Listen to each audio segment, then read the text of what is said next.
কে বলছে 5 বছর, কে বলছে হুজুর আমার আরো বেশি হয়েছে, মানে চিন্তাতে পারছে না, বলছে আমার আরো বেশি হয়েছে।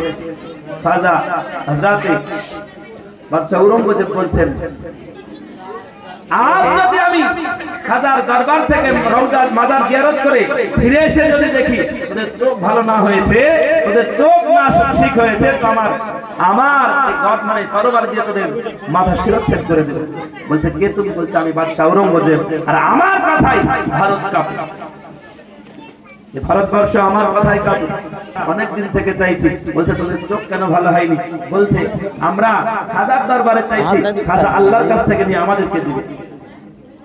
মুসলমান বান্দিরা ভাইরা, হযরত ঔরঙ্গজেব রাহমাতুল্লাহ আলাইহি তিনি বললেন, আজ যদি তোদের চোখ ভালো না হয় তাহলে আমি মাজার জিয়ারত করার পরে তোদের শিরচ্ছেদ করে দেব। বলছে কে তুমি? বলছে আমি বাদশাহ ঔরঙ্গজেব। ওরা থরথর করে কাঁপতে লেগেছে। বাদশাহ ঔরঙ্গজেব রাহমাতুল্লাহ আলাইহি তিনি বলছেন, আমি চলে গেলাম মাজার জিয়ারত করতে, ফিরে এসে দেখতে পেলাম ওই 3 জন অন্ধ ব্যক্তির চোখ ভালো হয়ে গিয়েছে। বাদশাহ ঔরঙ্গজেব বলছে, এই তোদের চোখ ভালো হলো কি করে?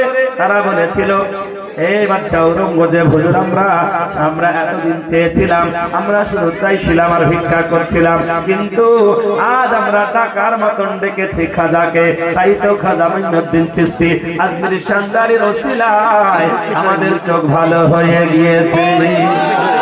টাকার মতো ডাকলে খোদা কেমন শুনবে না, খোদা তোমায় ডাকে। তাই তো নাকি? যদি আসে, যদি হয়, আল্লাহ পাকের কাছে যদি ডাকার মতন চাওয়ার মতন চাই, আল্লাহ পাক বলে, বান্দা তুই যদি একবার আমার কাছে চাস, আমি আল্লাহ পাক তোকে না তোর দোয়া না কবুল করে আমি আল্লাহ পাক নিজে ঠিক থাকতে পারি না, কিন্তু তারা তো চাইতেই জানে না।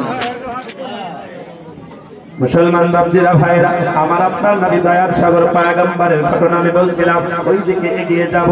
রাসূলের দরবারে গেলে সব পাওয়া যায়, বলতে আমি এই দিকে গিয়েছি। হে মুসলমান বান্দিরা ভাইরা, আমার রাসূল বললেন, আজ তোমরা যা চাইবে তাই দেব।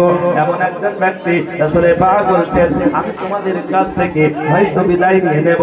হে মুসলমান বান্দিরা ভাইরা, লম্বা আলোচনা আছে এই জায়গায়। হযরত শফিক রাদিয়াল্লাহু তাআলা আনহু তিনি বলছেন, ইয়া রাসূলুল্লাহ, ইয়া হাবিবাল্লাহ, নবী গো, রাসূল গো, আমি আপনার কাছে একটা জিনিস চাই, আপনার কাছে একটা জিনিস আমি পাই, আপনার কাছে একটা আমার পাওনা আছে। আমার